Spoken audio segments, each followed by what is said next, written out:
예수께서 말씀하셨다. 어떤 사람에게 아들이 둘 있는데 작은 아들이 아버지에게 말하기를 아버지 재산 가운데서 내가 돌아올 몫을 내게 주십시오 하셨다. 그래서 아버지는 살림을 두 아들에게 나누어 주었다. 며칠 뒤에 작은 아들은 제 것을 다 챙겨서 먼 지방으로 가서 거기서 방탕하게 살면서 그 재산을 낭비하였다. 그가 모든 것을 탕진했을 때 그 지방에 크게 흉년이 들어서 그는 아주 궁핍하게 되었다. 그래서 그는 그 지방의 주민 가운데 한 사람을 찾아서 몸을 의탁하였다. 그 사람은 그를 들러보내서 돼지를 치게 하였다. 그는 돼지가 먹는 쥐염 열매라도 좀 먹고 배를 채우고 싶은 심정이었으나 그에게 먹을 것을 주는 사람이 없었다. 그제서야 그는 제정신이 들어서 이렇게 말하였다. 내 아버지의 그 많은 품꾼들에게는 먹을 것이 남아도는데 나는 여기서 굶어 죽는구나. 내가 일어나 아버지에게 돌아가서 이렇게 말씀드려야 하겠다. 아버지, 내가 하늘과 아버지 앞에 죄를 지었습니다. 나는 더 이상 아버지의 아들이라고 불릴 자격이 없으니 나를 품꾼의 하나로 삼아 주십시오. 그는 일어나서 아버지에게로 갔다. 그가 아직도 먼 거리에 있는데 그의 아버지가 그를 보고 측은히 여겨서 달려가 그의 목을 껴안고 입을 맞추었다. 아들이 아버지에게 말하였다. 아버지, 내가 하늘과 아버지 앞에 죄를 지었습니다. 이제부터 나는 아버지의 아들이라고 불릴 자격이 없습니다. 그러나 아버지는 종들에게 말하였다. 어서 가장 좋은 옷을 꺼내서 그에게 입히고 손에 반지를 끼우고 발에 신을 신겨라. 그리고 살찐 송아지를 끌어내다가 잡아라. 우리가 먹고 즐기자. 나의 이 아들은 죽었다가 살아났고 내가 잃었다가 되찾았다. 그래서 그들은 잔치를 벌였다. 그런데 큰 아들이 밭에 있다가 돌아오는데 집에 가까이 이르렀을 때 음악 소리와 춤추면서 노는 소리를 듣고 종 하나를 불러서 무슨 일인지를 물어보았다. 종이 그에게 말하였다. 아우님이 집에 돌아왔습니다. 건강한 몸으로 돌아온 것을 반겨서 주인 어른께서 살찐 송아지를 잡으셨습니다. 큰 아들은 화가 나서 집으로 들어가려고 하지 않았다. 아버지가 나와서 그를 달랬다. 그러나 그는 아버지에게 대답하였다. 나는 이렇게 여러 해를 두고 아버지를 섬기고 있고 아버지의 명령을 한 번도 어긴 적이 없는데 나에게는 친구들과 함께 즐기라고 염소 새끼 한 마리도 주신 일이 없습니다. 그런데 창녀들과 어울려 아버지의 재산을 다 삼켜버린 이 아들이 오니까 그를 위해서 살찐 송아지를 잡으셨습니다. 아버지가 그에게 말하였다. 얘야, 너는 늘 나와 함께 있으니 내가 가진 모든 것은 다 내 것이다. 그런데 너의 이 아우는 죽었다가 살아났고 내가 잃었다가 되찾았으니 즐기며 기뻐하는 것이 마땅하다. 이것은 하느님의 말씀입니다. 이번에 문 목사님이 나오셔서 하나님의 은혜라는 제목을 가지고 말씀 전해 주시겠습니다.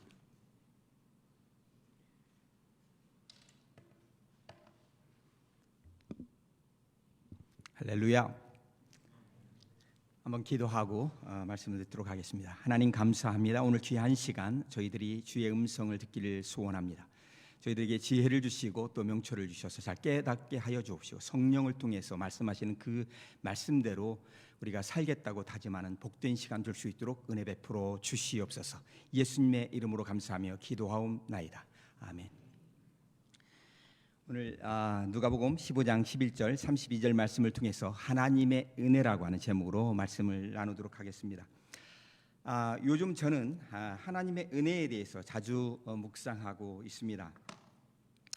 지난달 제가 제 아내와 플로리다에 있는 템파에 잠깐 다녀왔는데 아내 조카가 SF에서 사우스 플로리다 유니버시티에서 전문의 과정을 마치고 이제 함께 축하하는 모임에 참석하기 위해서 다녀왔습니다. 이제 모임을 마치고 한국에서 그 조카 아버지와 이제 어머니, 우리 아내의 언니와 형부죠. 그리고 조카 가정 그리고 우리 가정이 같이 모여서 식사하는 시간에 여러 가지 대화들이 오고 갔는데 그 대화 가운데 끊임없이 언급되는 단어가 있었습니다. 그것은 하나님의 은혜라고 하는 단어였습니다. 하나님의 은혜로 그 조카가 고백하기를 내가 오늘 의사가 되었고 이제 그 은혜를 어떻게 갚을 것인지 깊이 고민하고 있다라고 말을 합니다. 그러면서 그 우리 아내 그 언니 가정에 그 사촌들 뭐 그리고 사촌들의 뭐 그 아내 또 조카의 아내 뭐 여러 명들의 그 가정에 의사들이 있다고 말을 하면서 그 의사들이 함께 모여서 1년에 한 번씩 의료 선교사로 선교지에 나가 선교할 것을 계획하고 추진하고 있다라고 말하는 그런 그 모습에서 참된 기쁨과 감사와 그리고 행복이 무엇인지 어렵지 않게 확인할 수가 있었습니다.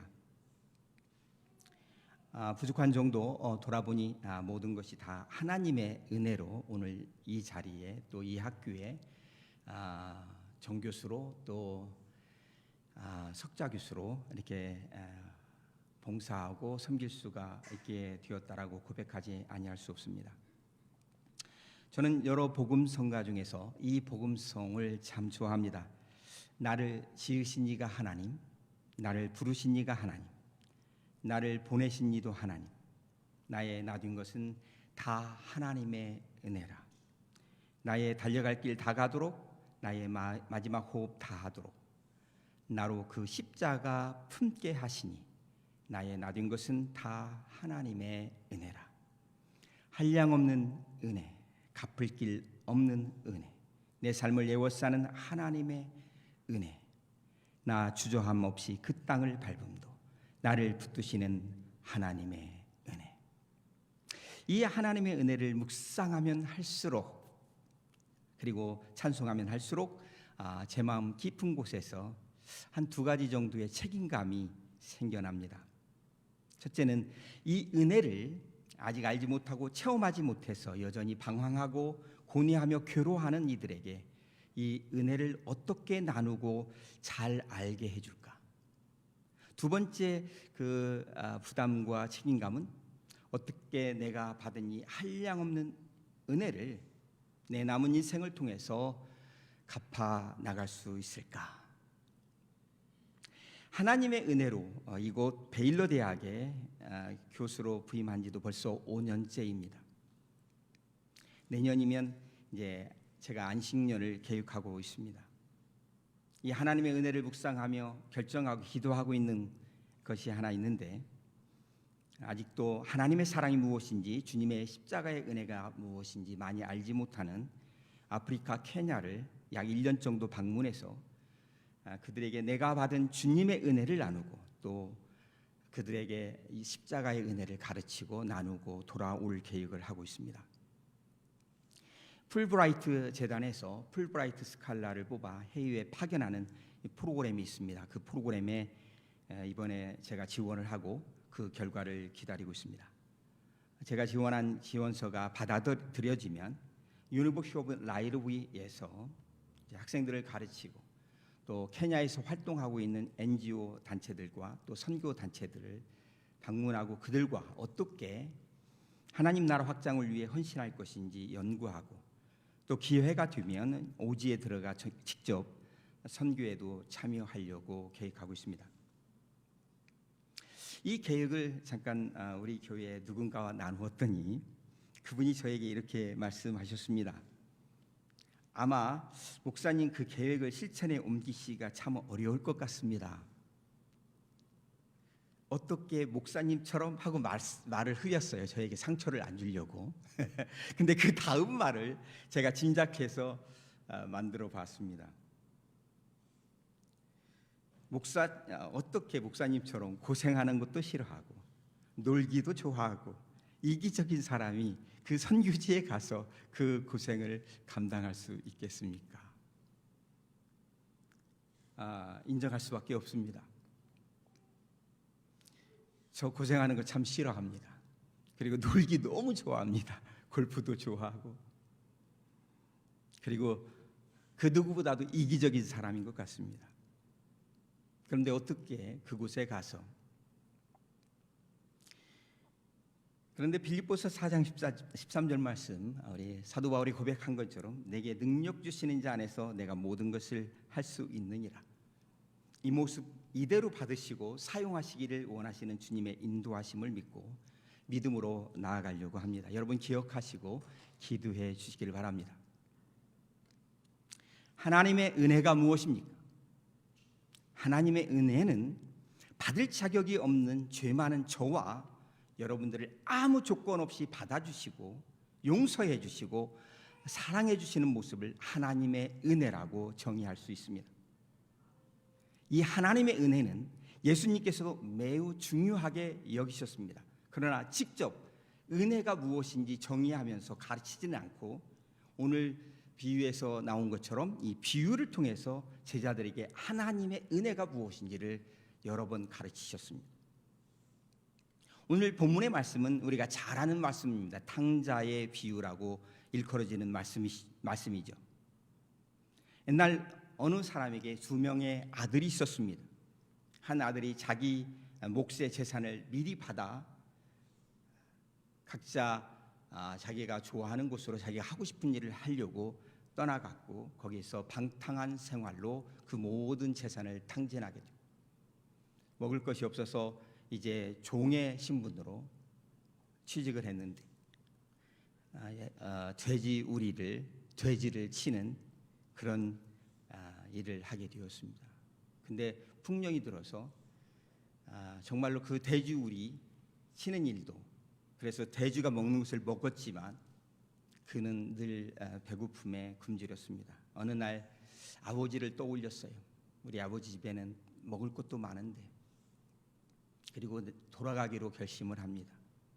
그리고 돌아옵니다. 돌아오자 아버지가 정말로 맨발로 달려나와서 그를 껴안고 입 맞추고 또 옷을 다 새 것으로, 그리고 송아지를 잡아서 잔치를 베풉니다.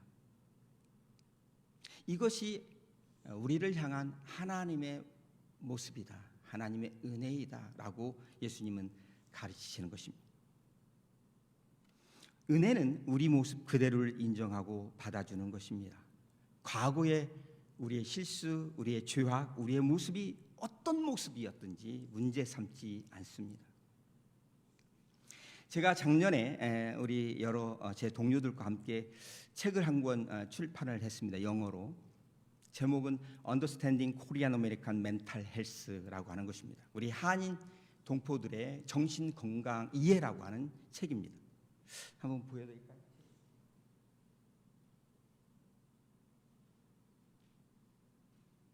이 책입니다. 부제노는 A Guide to Culturally Competent Practices and Program Development and Policy라고 하는 책입니다. 이 책을 우리가 준비하고 이제 출판을 했는데 사실 저도 몇 편을 이렇게 써서 그리고 또 편집에도 관여를 하고, 그런데 이 책을 통해서 많은 것을 새롭게 알게 된 사실 중에 하나는 우리 한인 동포들이 생각보다 훨씬 더 심각한 정신 문제들을 가지고 있다고 하는 것입니다. 여러분들이 아시겠지만 한국 분들이 미국에 와서 정말로 성공적인 삶을 살고 있어요. 그래서 마들 마이너리티라고 불리워지고 있습니다. 그런데 내부 사정을 자세히 들여다보면 여러 가지 문제들로 신음하고 아파하고 있습니다.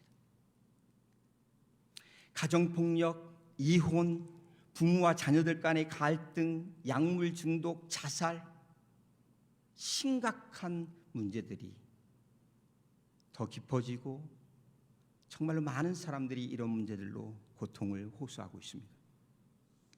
특히 코비드 이후에 이 아시아인들에 대한 편견과 헤이트 크라임의 증가와 맞물려서 우리 한인 동포들의 삶의 만족도가 낮아지고 있고 불안감과 우울감으로 괴로워하는 이들이 급격히 증가하고 있다고 보고되고 있습니다. 두 가지가 특히 우리 한인 동포들의 정신 건강에 부정적으로 영향을 끼치고 있다고 이 책은 자세히 설명을 해주고 있는데, 그 중에 하나는 무엇이냐면 face saving, 체면이라고 하는 것과 guilty, 죄책감이라고 하는 것입니다. 이 체면 때문에 많은 사람들이 고통을 호소하고 있습니다. 내가 하나님 앞에 나 혼자의 모습으로 바라보면 늘 감사한 것뿐이 없는데 김 집사를 바라보면 또 박 집사를 바라보면 나보다 더 많은 더 좋은 것, 그러면서 고통이 찾아옵니다. 비교해서 오는 박탈감이죠. 그리고 과거에 내가 잘못한 것 때문에 오늘 우리 자녀에게, 오늘 나에게 지금 일어나는 불행들이 존재한다라고 생각하는 이 죄책감이 오늘 우리 한인 동포들의 정신 건강을 망치고 있다고 하는 것입니다. 자꾸 남들이 나를 어떻게 볼까 생각함으로 불안해하는 우리 한인 동포들, 내가 과거에 실수하고 잘못된 실패 때문에 우리 자녀들에게 지금 나에게 이런 여러 가지 불행한 일들이 일어나지 않는가 하는 그런 염려들. 재미있는 사실은 우리 한인들은 다른 아시아 동포들이나 다른 이민자들에 비해서 교회에 나가고 신앙을 생활을 하는 사람들의 숫자가 훨씬 더 많습니다. 그런데 이 체면 때문에, 죄책감 때문에 신앙생활을 한다고 하는 사람들의 모습 속에서 여전히 그늘이 있고 우울감이 있고 고통하고 염려하고 불안해 떠는 우리 성도들이 많이 있다고 하는 사실입니다. 요한복음 8장 32절은 이렇게 말씀합니다. 진리를 알지니 진리가 너희를 자유케 하리라. 진리가 무엇입니까? 요한복음 1장 12절에서 예수님이 직접 이렇게 말씀하시죠. 내가 곧 길이요 진리요 생명이에요. 우리 예수님이 길이요 진리요 생명이라는 것입니다. 이 예수님을 믿을 때, 그리고 이 예수님을 나의 구세주로 영접하는 그 순간 우리는 구원받은 백성이요 하나님의 자녀요 왕같은 제사장이 되고 거룩한 나라라고 하는 일컬음을 받게 되는 것입니다. 베드로전서 2장 9절 말씀에 오직 너희는 택하신 족속이요 왕같은 제사장들이요 거룩한 나라요 그의 소유된 백성이니. 사도 바울은 이것을 이렇게 설명합니다. 예수님을 믿기 전에는 죄와 사망이 왕노릇했는데 내 삶에서 예수님께서 나의 모든 죄와 허물과 실수를 짊어지시고 십자가에 죽으셨다 3일 만에 부활했다는 사실을 믿기만 하면 더 이상 죄가 사망 안에서 왕노릇하지 아니하고 우리 주 예수 그리스도께서 주시는 은혜와 생명 안에서 왕노릇하게 된다. 로마서 5장 17절은 이렇게 선언하는 거죠. 한 사람의 범죄를 인하여 사망이 그 사람으로 말미암아 왕노릇하였은즉 더욱 은혜와 의의 선물을 넘치게 받는 자들이 한 분 예수 그리스도로 말미암아 생명 안에서 왕노릇하리로다. 예수 그리스도로 말미암아 성령 안에서 왕노릇한다. 이 말은 더 이상 내 과거가, 내 과거의 실수가, 내 과거의 부끄러운 모습들이 나를 올가매지 않는다라고 하는 것입니다. 더 이상 내 부모의 죄가 나와 상관이 없다라고 하는 것입니다. 나는 자유자라는 것입니다. 나는 하나님의 자녀라는 것이에요. 나는 왕 같은 존재라는 것입니다. 오늘 여러분 예수 그리스도를 영접하고 살아가는 크리스찬으로서 여러분 왕같이 살고 계십니다. 사탄은 계속해서 우리를 충동질하고 있습니다. 너 같은 자가 무슨 선교사가 되고, 너 같은 자가 무슨 집사가 되고, 너 같은 자가 무슨 장로가 되고, 너 같은 자가 교수가 되고, 너 같은 자가 무엇을 할 수 있단 말이야. 네 과거를 보라고 그렇게 송사합니다. 우리는 그때마다 나는 예수 그리스도를 영접함으로 하나님의 나라의 백성이 되었고 하나님의 자녀가 되었고 거룩한 나라가 되었고 하나님의 기업을 받을 그런 유산을 받을 그런 왕 같은 제사장이다. 믿음으로 선언할 수 있어야 될 줄로 믿습니다. 여러분의 마음속에 어떤 종류의 죄책감이 여러분을 때때로 괴롭힙니까? 예수 믿는 하나님, 예수 그리스도를 영접하고 예수 그리스도를 믿는 자는 더 이상 이 어떠한 종류의 죄책감으로부터 괴롭힘을 당해서는 안 되는 것입니다. 우리가 우리 삶 속에서 생명이 왕노릇하도록 하지 못하면 나만 괴로운 것이 아니라 다른 사람들도 괴롭게 만듭니다. 이 신앙심 깊은 스위스 의사 폴 투르엔이 여러분 많이 들어봤을 것입니다. 죄책감과 은혜, guilt and grace라고 하는 책에서 이렇게 강조했습니다. 이 죄책감이란 매우 심각한 문제를 살펴보기에 앞서서 우선 종교가 자유는커녕 오히려 파멸을 가져다 줄 수 있다는 명백하고도 비극적인 사실을 지적하지 않을 수 없다. 오늘 절망하고 낙담하고 실망하고 그래서 새로운 소망 가운데 주님의 위로가 필요해서 교회에 나왔는데 교회 안에서 참된 위로와 참된 평강과 새로운 소망을 받는 것이 아니라 또 다른 종류의 아픔과 또 다른 종류의 상처를 받게 되는 것이 오늘 우리 교회의 현실이라는 사실을 이 폴 투르엔의 의사는 지적하고 있는 것입니다. 제가 몇 년 전 섬겼던 달라스의 한 교회에서 있었던 일입니다.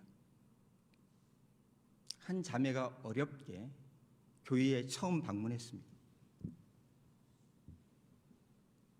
그 자매는 남편의 폭력에 지쳐서 어쩔 수 없이 이혼을 하고 몸과 정신이 지쳐 정말로 위로가 필요한 그때에 마지막 소망을 가지고 교회에 찾아왔습니다. 목사님의 설교를 듣고 은혜가 되었어요. 그런데 문제는 어디서 발생을 했느냐면 예배를 마치고 이제 점심 친교가 이루어지는데 그 자매를 좀 아는 사람이 아유 반갑습니다. 권사님이었어요. 다가가서 뭐 인사까지만 하고 끝났으면 괜찮았을 거예요. 근데 그 권사님이 이렇게 말을 합니다. 이혼하셨다고. 왜 그랬어? 믿음으로 이겨냈어야지. 그 이후로 그 자매를 교회에서 볼 수가 없었습니다. 비슷한 일들이 우리 교회에서 얼마나 자주 발생하는지 모릅니다. 우리 교회 목사님, 담임 목사님 이런 설교는 하지 않지만 많은 목사님들이 설교 가운데서 하나님의 말씀이라는 미명 아래 얼마나 많은 이들을 정죄하고 억누르고 짓누르는지 모릅니다. 가장 언어의 폭력이 심한 것이 한국 강단이라고 어떤 사람이 지적을 했어요. 삶의 변화는 이렇게 살아라 저렇게 살아라 가르치는 데서 일어나지 않냐고. 예수님의 은혜가 어떤가, 그 은혜가 나하고 무슨 상관이 있는가.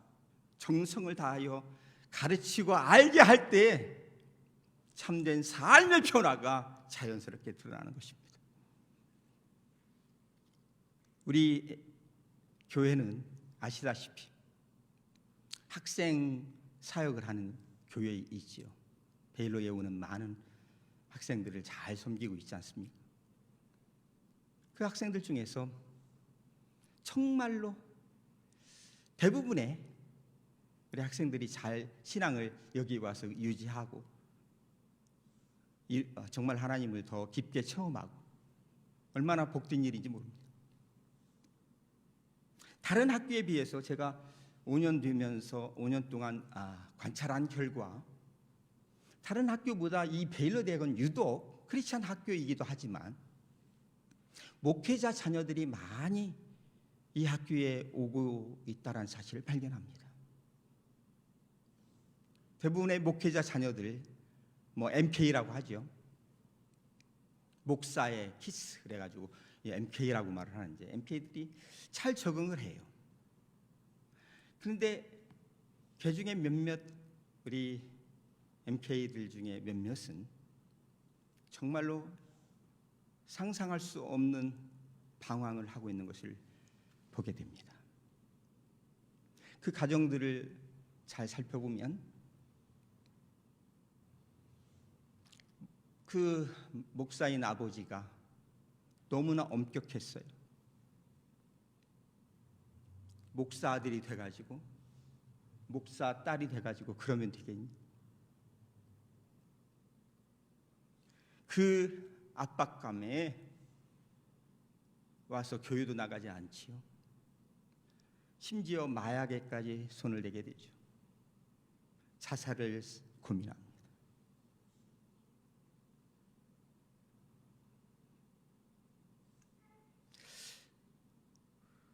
우리 하나님의 자녀로서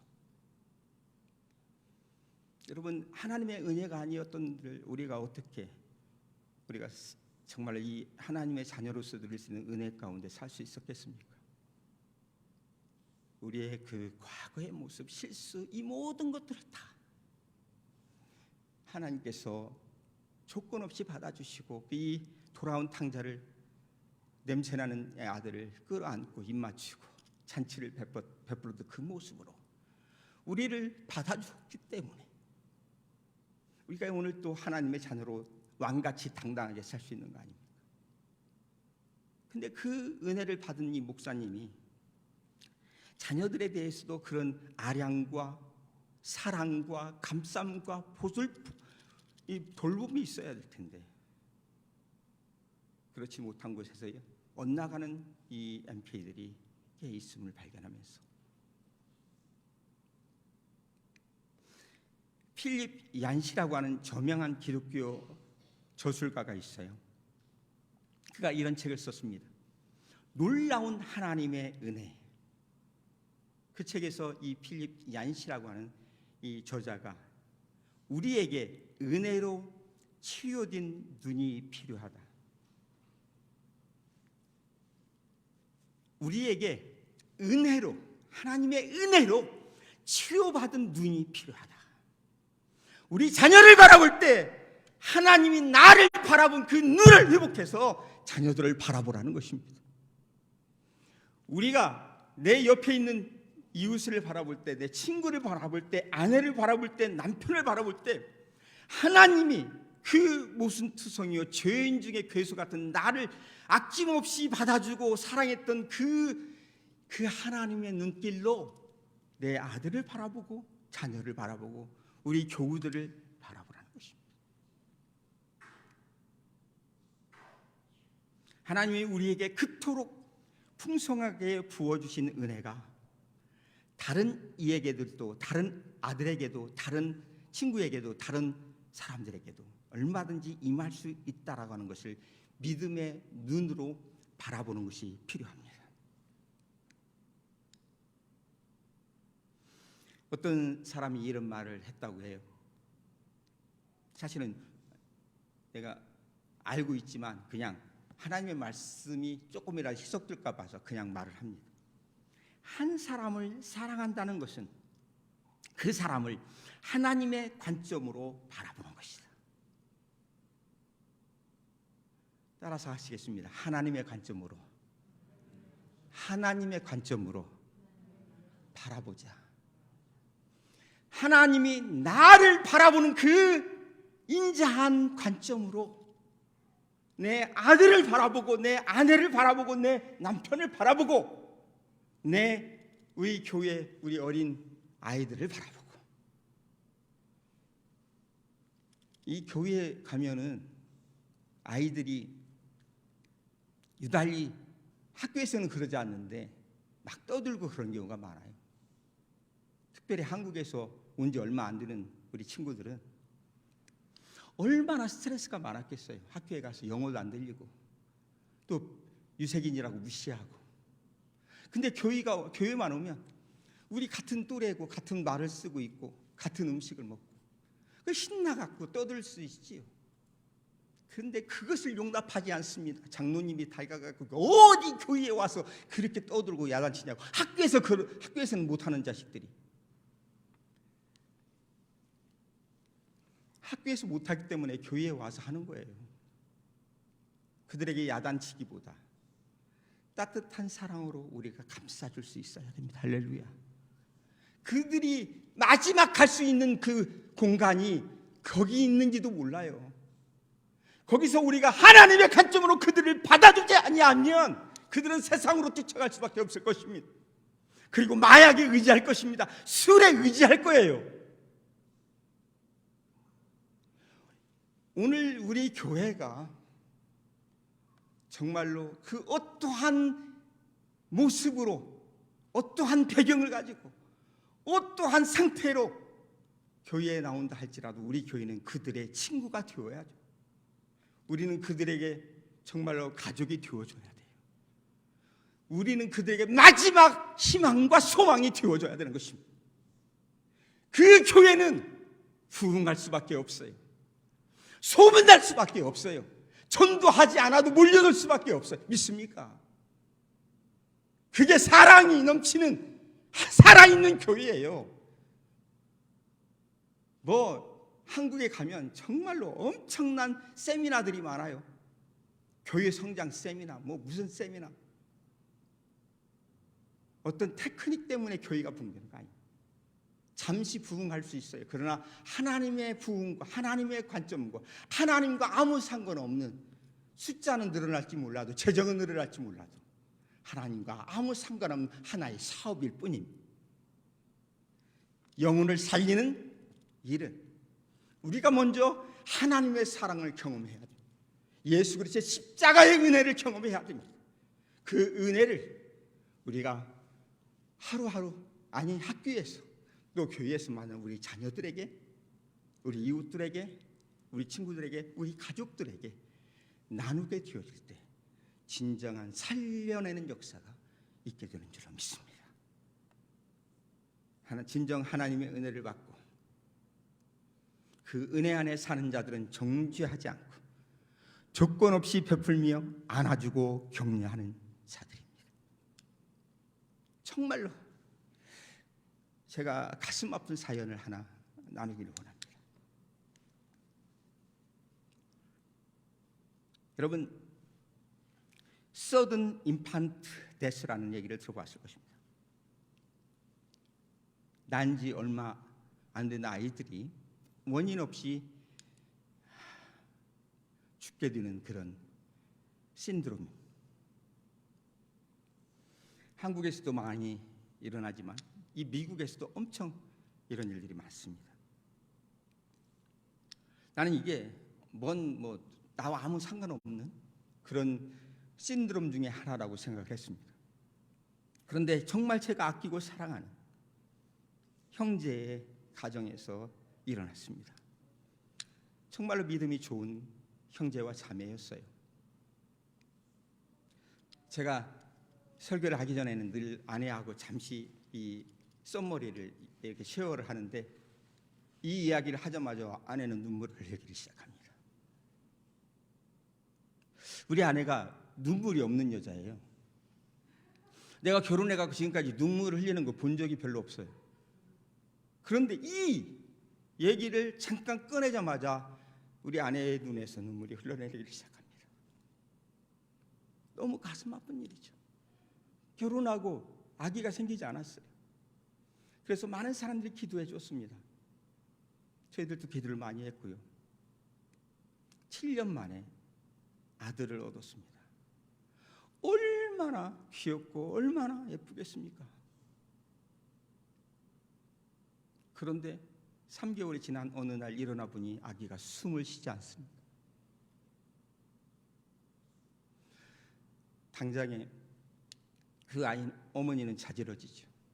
이제 서든 그 인fan트 데스가 이루어지면 거버먼트에서 인베스티게이션이 이루어지죠. 나와서 조사할 때 자꾸 이 아내가 내 죄 때문에 내 아들이 죽었습니다. 근데 통역하는 사람이 그대로 통역하게 되어지면 어떻게 됩니까? 큰일 나죠. 이 죄책감. 그런데 한국에서 어머님이 날라왔어요. 울면서 이렇게 말합니다. 내 죄 때문에 우리 손자가 죽었다고. 여러분, 그 누구의 죄 때문이 아닙니다. 그런데 더 놀라운 사실은 그를 위로하겠다고 찾아온 사람들이 왜 그랬어? 한마디 하는 것들이 상처난 그 살결에 소금을 주어 쓰리고 아픈 마음. 주변에서도 어렵지 않게 보게 되는 거죠. 사건과 케이스는 다르지만은 많은 사람이 어려움을 당하면 위로한답시고 찾아가서 한마디씩 하는 것이 더 큰 상처가 되는 것입니다. 사탄의 속삭임, 죄 때문에, 그의 과거의 실수 때문이 아닙니다. 이미 예수 그리스도를 영접하는 그 순간 모든 죄의 권세로부터 우리는 자유자가 되었습니다. 그런데 자꾸 사탄은 거기에 우리를 올가매려고 하는 거예요. 그래서 사도 바울도 이렇게 고백을 합니다. 로마서 7장 21절로 보면, 21절 이하를 보면, 그러므로 내가 한 법을 깨달았노니 곧 선을 행하기 원하는 나에게 악이 함께 있는 것이로다. 내 속사람으로는 하나님의 법을 즐거워하되 내 지체 속에서 한 다른 법이 내 마음의 법과 싸워 내 지체 속에 있는 죄의 법 아래로 나를 사로잡아 오는 것을 보는도다. 사탄이 자꾸 나를 사로잡아서 그 죄에 올가맨다는 것이. 그래서 사도 바울은 이렇게 고백을 합니다. 오라, 나는 곤고한 사람이로다. 이 사망의 몸에서 누가 나를 건져내랴. 그러나 그가 예수 그리스도의 은혜를 깨닫고 이렇게 다시 고백합니다. 우리 주 예수 그리스도로 말미암아 하나님께 감사하리로다. 그런즉 내 자신이 마음으로는 하나님의 법을, 육신으로는 주의 법을 섬기노라. 그러므로 이제 그리스도 예수 안에 있는 자에게는 결코 정죄함이 없나니 이는 그리스도 예수 안에 있는 생명의 성령의 법이 죄와 사망의 법에서 너를 해방하였습니다. 할렐루야.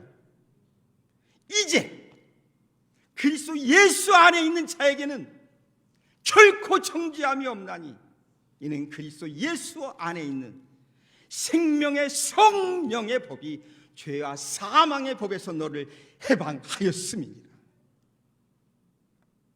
로마서 8장 1절에서 2절 말씀입니다. 죄가 너희를 주관하지 못하리니 너희 법 아래, 너희가 법 아래 있지 아니하고 은혜 아래 있다. 사도 바울은 계속해서 로마서 6장 14절에서 선언합니다. 그래서 히브리서 기자는 이렇게 4장 16절에서 그러므로 우리가 긍휼하심을 받고 때를 따라 돕는 은혜를 얻기 위하여 은혜의 보좌 앞에 담대히 나아가자. 오늘 우리가 살 수 있는 방법은 그 사탄의 계계, 그 기묘한 꾸임에 넘어가지 않고 왕처럼 당당하게 살 수 있는 것은 날마다 하나님의 말씀을 부여잡고 하나님 예수님의 은혜의 보좌에 나아오는 것입니다. 할렐루야. 아니, 은혜의 보좌에 나아간다는 의미가 무엇일까요?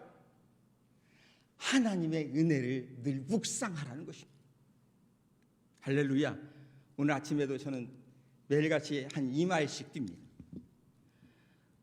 새벽 5시 30분 정도 일어나서 2마일을 뛰면서 뭘 할 것 같아요? 나중에 1개월이 뒤면 내 이 뱃살이 들어가고 근육이 생기고 멋있는, 그래서 몸짱이 될 것이다, 이걸 상상하고 뛸까요? 뭐 그런 사람도 있을 수 있을 것 같아요. 근데 저는 뛸 때 이런 생각을 합니다.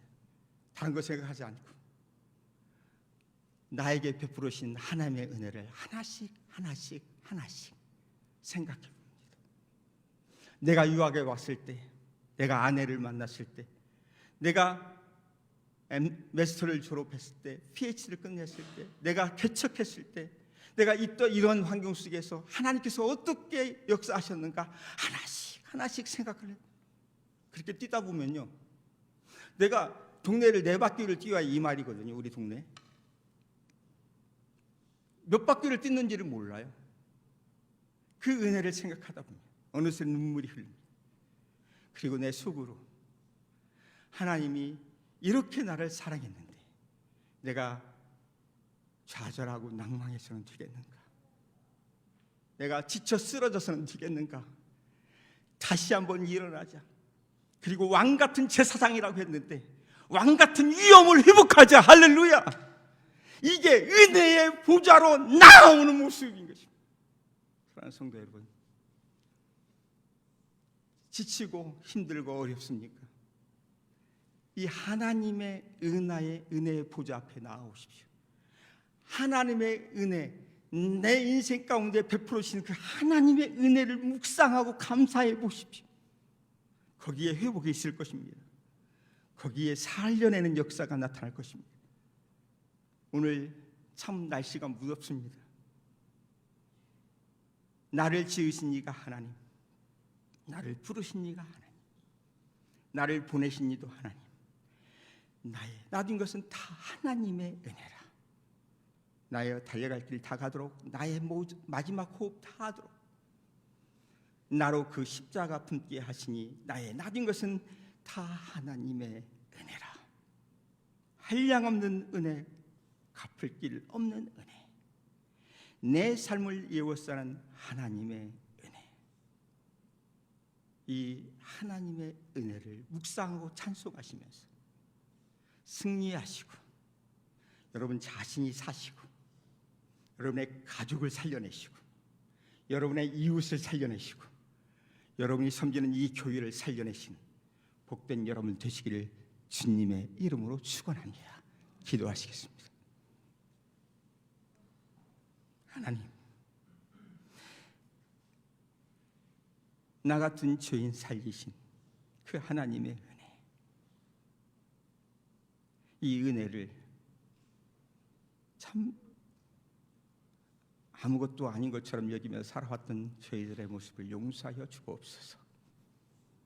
하나님의 은혜가 아니었던들 참 오늘 우리가 이 모습 어떤 모습이든지 간에 정말로 숨도 쉴 수 없었을 것인데 우리를 살려주시고 자녀를 주시고 사업을 주시고 지금까지 아름답게 그 인도하신 그 하나님의 은혜 감사하지 아니할 수 없습니다. 이 은혜를 받은 우리 자녀도 이 하나님의 관점으로 바라보고 인내하고 기다려 그리고 저들을 보듬을 수 있는 믿음의 모습을 저희들에게 허락하여 주옵소서.